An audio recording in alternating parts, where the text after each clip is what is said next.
Chez Djukamdem, vous avez écrit Culture africaine du community management et vous, dans l'ouvrage dans lequel vous fournissez 5 recettes pour bien gérer sa communauté africaine sur les réseaux sociaux. Est-ce que ce n'est pas également une question de management, ce rapport des célébrités? Est-ce qu'il n'y a pas des astuces pour pouvoir soit bloquer logique? Qu'est-ce qu'il faut faire dans ces cas-là? Déjà, il ne faut pas bloquer les gens. Oui. Parce que ça va paraître comme une censure. Donc c'est interdit de bloquer?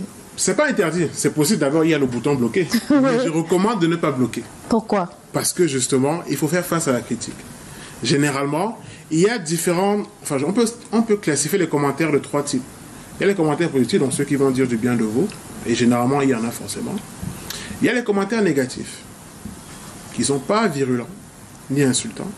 Ils apportent une critique. Ils vous disent, ok, moi j'ai vu votre photo, et je trouve que l'arrière-plan manquait peut-être de lumière.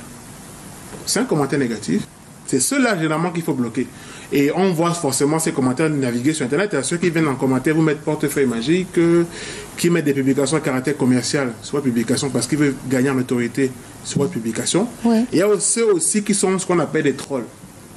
Les trolls sont les internautes sur Internet nuisibles qui testent la limite, en fait, des auteurs des publications. Ça veut dire qu'ils veulent voir jusqu'à quel point vous allez résister à ces insultes. Donc, généralement, lorsqu'il vient, il va faire une insulte. Si vous commencez à répondre, tant pis pour vous. Parce que vous allez créer ce qu'on appelle l'effet stressant.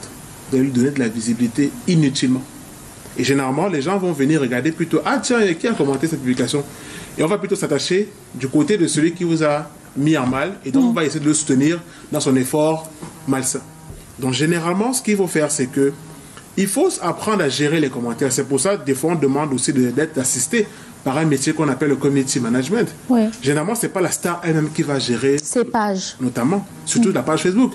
Elle peut gérer à la limite son compte Instagram, son compte TikTok, Snapchat, mais aller sur Facebook quand on sait qu'on a déjà des centaines de milliers d'abonnés, c'est difficile de les gérer toutes. La preuve, on voit beaucoup de commentaires sur les publications des people. Est-ce qu'elle va avoir le temps vraiment de parcourir tout ça? Et généralement, lorsqu'elle va parcourir, elle va peut-être voir beaucoup de commentaires négatifs et haineux.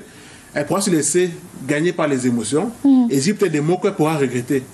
Et on sait qu'actuellement, dans une culture rapide du screenshot, beaucoup de gens font des captures d'écran. Oui. Ça nourrit d'ailleurs Internet. Et donc, du coup, si vous faites un commentaire comme ça, en tant que people, les gens vont rapidement capturer, même si vous supprimez après, l'image reste et on va pouvoir commenter là-dessus, sur le commentaire que vous avez eu à faire.